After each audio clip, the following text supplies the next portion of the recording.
Okay 10 ఏళ్ల కింద గెలవచ్చు, 10 ఏళ్ళకి రాజకీయాలు మారినా పిఠాపురం క్షేత్రస్థాయిలో తెలుసుకుంటే వర్మ ఇది వెరీ పవర్ఫుల్ లీడర్, సాధారణమైన నాయకుని అయితే కాదు. సో వాస్తవంగా పవన్ కళ్యాణ్ పట్టుబట్టి చంద్రబాబు నాయుడు గారు కూర్చొని నాగబాబుకి ఎమ్మెల్సీ ఇప్పించే ముందు వర్మకి ఇప్పించాల్సి ఉండే నిజంగా చెప్పాలంటే.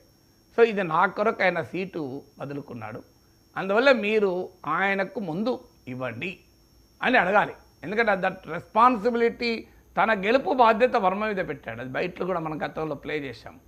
నా గెలుపు నీ చేతిలో ఉంది అని పవన్ కళ్యాణ్ వర్మను ఉద్దేశించి బహిరంగంగా అన్నమాట. ఆఖరికి జూనియర్ వర్మను కూడా కృతజ్ఞతలు చెప్పాడు. వర్మ కొడుకు కూడా జూనియర్ వర్మ అని పేరు పెట్టి చెప్పాడు. మరి వర్మ గెలుపు, నా గెలుపు బయట రెడీగా ఉంది, ఒకసారి విందాం. బయట నాకు ఈయనతోటి నాకు బాబు నువ్వు కూర్చోండి, నాకు కనిపించలేదు. నాకు ఈయనతోటి నచ్చుద్ది. ఈయన ముఖస్థితి లేకుండా మాట్లాడతారు. ఈయన నిలబడి, అలాంటి వాడు నిలబడితే ఎంత గట్టిగా నిలబడతామో నాకు తెలుసు. వారి అబ్బాయికి కూడా మనస్ఫూర్తిగా ప్రత్యేకమైన కృతజ్ఞతలు. జూనియర్ వర్మ గారికి, ముఖ్యంగా వర్మ గారికి, నియోజకవర్గం నా గెలుపు మీ చేతుల్లో పెట్టాం. చేతిలో చేసి మీ చేతిలో పెట్టారు. గెలుపు అంత మాట అన్న తర్వాత అంటే పవన్ కళ్యాణ్ గెలుపును వర్మ చేతిలో పెడితే వర్మ రాజకీయ భవిష్యత్తు పవన్ కళ్యాణ్ చేతిలో ఉండదా? సింపుల్ కదా. ఇప్పుడు పవన్ కళ్యాణ్ గెలుపును వర్మ చేతిలో పెట్టాడు, వర్మ రాజకీయ భవిష్యత్తును పవన్ కళ్యాణ్ ఎందుకు తీసుకోలేదు పోనీయండి, కారణాలు ఏదైనా. తీసుకున్నప్పుడు నాగబాబు కర్మ అంటే ఇప్పుడు ఇది ఎవరి కర్మ? అంటే పవన్ కళ్యాణ్కి మద్దతు ఇవ్వడం కర్మనా? తెలుగుదేశం పార్టీ కార్యకర్తగా నిలబడి పవన్ కళ్యాణ్ గెలుపులో పాత్ర పోషించడం కర్మనా? లేకుంటే తన పవన్ కళ్యాణ్ గెలుపు తన చేతిలో పెట్టాడని పవన్ కళ్యాణ్ను వర్మ నమ్మడం కర్మనా? ఏం కర్మ? అసలు జనసేనకు నాగబాబు వ్యాఖ్యలే కర్మ. నిజంగా చెప్పాలంటే జనసేన టీడీపీ కూటమికి నాగబాబు వ్యాఖ్యలు కర్మ. సో ఈ కర్మ అయ్యే వరకు వర్మ ఇష్యూ వచ్చింది పిఠాపురంలో. ఆ గ్యాప్ అంత ఈజీగా పోదు. ఎందుకంటే పొమ్మ ఉంటే పోదుర చెలియా, దాని పేరే పిఠాపురం రా అనాలి. ఇప్పుడు మనం ఆ పాట పాడుకోవాలంటే అది ఎంతకాలం ఉంటుంది. పొమ్మంటే పోదుర చెలియా, దాని పేరే పిఠాపురం, అది వర్మాశ కర్మల గోళ అని మనం పాట పాడుకోవాలి. అది ఎందుకంటే అది అనివార్యం. ఇప్పుడు పోతుంది, ఇప్పుడు పోతుంది. పవన్ కళ్యాణ్ రెస్పాన్సిబిలిటీ తీసుకొని వర్మకు రాజకీయ పునరావాసం, పొలిటికల్ రీహాబిలిటేషన్ జరపాలి. ఇలా వర్మకు మరో ఆప్షన్ లేదు. ఇలా తెలుగుదేశం అధికారంలో ఉంది, వైసీపీ కోలుకుంటలేదు. ఇప్పుడున్న రాజకీయ పరిస్థితుల్లో ఆయన కామ్గా ఉండాల్సిందే, అందుకే ఉన్నాడు.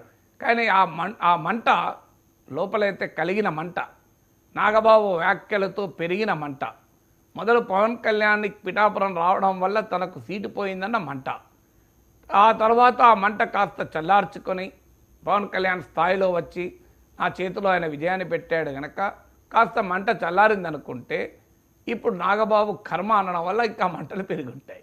సో అందువల్ల టీడీపీ జనసేన నేతల మధ్య ఉండేటువంటి ప్రాబ్లం కెమిస్ట్రీ, ఫిజిక్స్. కెమిస్ట్రీ ఉంటే బ్రహ్మాండంగా ఉంటుంది. ఎన్నికలకు ముందు కెమిస్ట్రీ, ఎన్నికల తర్వాత ఫిజిక్స్. ఇది వ్యవహార సరళి. వర్మకు ఎన్నికలకు ముందు వర్మతో పవన్ కళ్యాణ్ కెమిస్ట్రీ, ఎన్నికల తర్వాత వర్మతో నాగబాబు ఫిజిక్స్. సో ఫిజిక్స్ అంటే హార్డ్ కదా. సో జరుగుతున్న పరిణామం అది. ఇక తిరువూరు అంటే అది ఇంకా ఆశ్చర్యం. అసలు ఏం జరుగుతుంది స్థానికంగా?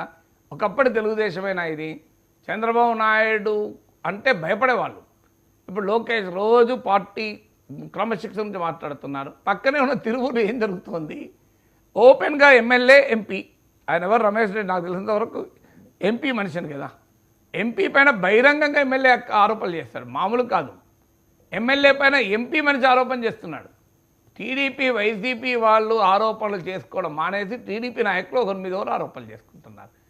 తిరువూరు హ్యాండిల్ చేయకపోతే 50 తిరువురు పడతాయి. ఎందుకంటే మిగతా నాయకులకు, ఎందుకంటే అధికారం 5 ఏళ్ల తర్వాత వచ్చింది. ఒక తిరుగులేని అధికారం వచ్చింది. తిరుగులేని అధికారం వచ్చినప్పుడు ఖచ్చితంగా ఆధిపత్య ధోరణులు పెరుగుతాయి. ఒక రాజకీయ పార్టీ, పెద్ద పార్టీ, సో అనివార్యంగా వస్తాయి లోకల్గా కుటుంబ సమస్యలే. లోకేష్ భాషలో చెప్పాలంటే కాదని కాదు, కుటుంబ సమస్యలు రావడంలో ఆశ్చర్యమేం లేదు. ఆ కుటుంబము సమస్యలు రోడ్డు మీద పడి వీధిలో గల్లలు పట్టుకుంటుంటే ఆ తండ్రి కుటుంబ సమస్యలు ఏం చేస్తాం, గల్లలు పట్టుకుంటారు రోడ్డు మీద అని అంటే ఆ కుటుంబం పట్ల సమాజంలో గౌరవం తగ్గుతుంది. కుటుంబ సమస్య విత్ ఇన్ ద 4 వాల్స్ మీరు ఎంతన్నా కొట్టుకోండి, ఏం కాదు. సో పరిష్కరించుకోకండి.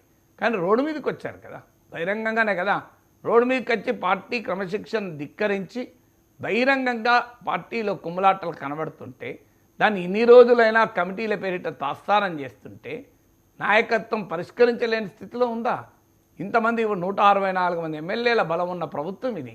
పోనీ ఏదో 1-2 సీట్ల మెజార్టీ ఉంది, ఏ ఎమ్మెల్యేను కోల్పోలేం, ఏ ఎంపీని వదులుకోలేం అంటే అర్థం చేసుకోవచ్చు. లేదు రేవంత్ రెడ్డి లాగా కాంగ్రెస్ పార్టీ నాయకుడు, అదొక జాతీయ పార్టీ, పూర్తిగా అధికారం ఉండదు, ఎందువల్ల జాగ్రత్తగా ఉండాలంటే అర్థం చేసుకోవచ్చు. ఇక్కడ 164 మంది ఎమ్మెల్యేలు ఉన్నారు, 22 మంది ఎంపీలు ఉన్నారు, అధికారం రాష్ట్రంలో ఉంది, కేంద్రంలో ఉంది. చంద్రబాబు నాయుడు ఏం చెప్తే అది ప్రజలు